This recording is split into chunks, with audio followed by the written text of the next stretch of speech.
Well, ain't that something? When you fixin' to have it? Well, that isn't exactly up to me, Marshal Beeler. Dr. Stillwell says he thinks either next spring or late winter. Miss Clary agrees with him. Well, that there is just fine, Miss Harmony, I said, reaching over and giving her a little hug and such.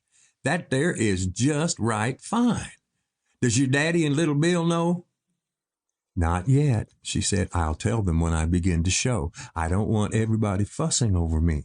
I'll be fine and the baby will be fine, Ruben. I want you to keep this under your hat.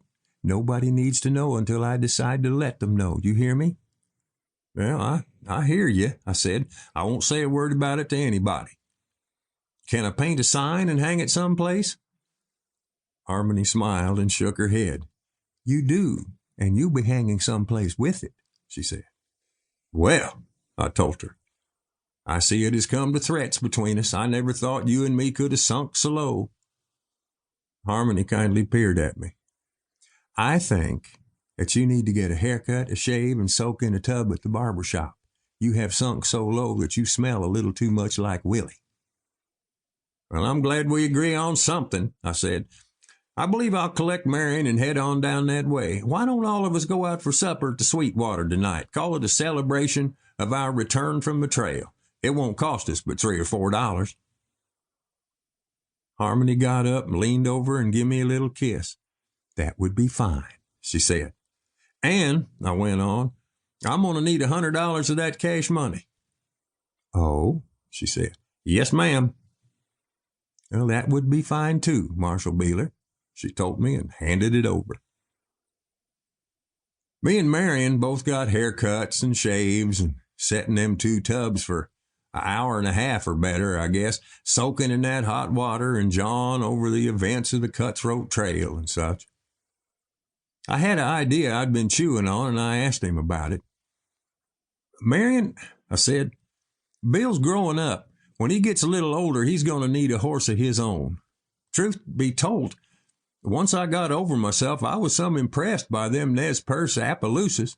You reckon if I was to send a message to Johnny Sweetgrass through the court down in Fort Smith that I was interested in getting a horse in 3 or 4 years, that they'd pass that on to him? Well, Marion said, Judge Parker ain't got no reason not to cooperate with us, and Johnny took a fair liking to you.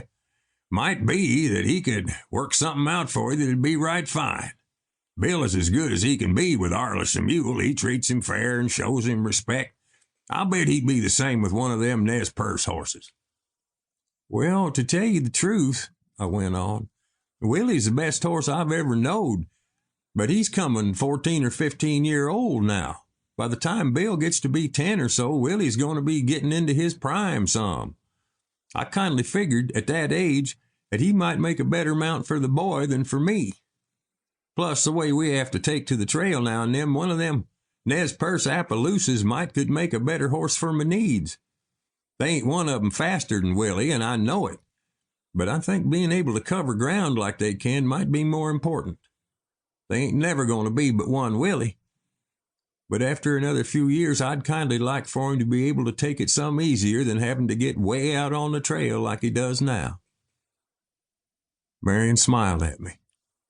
Oh, Ruben, he said. When we finally got up, we was both clean and some waterlogged after setting in them tubs so long. I managed to talk Marion into hanging around Deer Run for a couple days. Supper at the Sweetwater was quite an event. Arliss the gunsmith joined us, and so did my deputy, Hank Buford.